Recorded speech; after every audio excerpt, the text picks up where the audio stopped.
He once said, Matiang'i tosha. Listen to him. So what changed? Yeah, the message from Osoro, that's way back.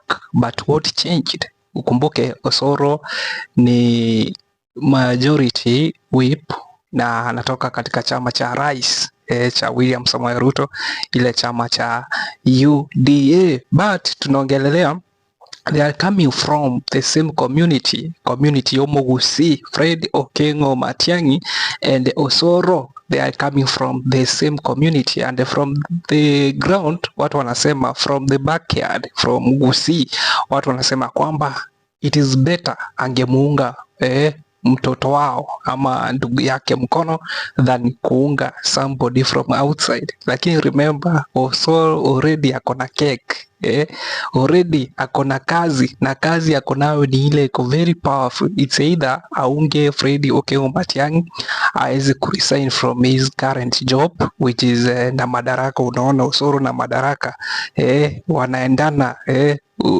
Do you expect Osoro kweli aweze kuresign from power?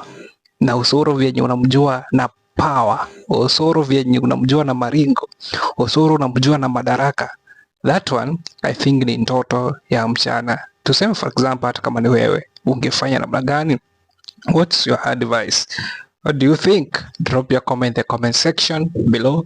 Don't forget to subscribe and turn on the notification bell so that you are notified every time we post.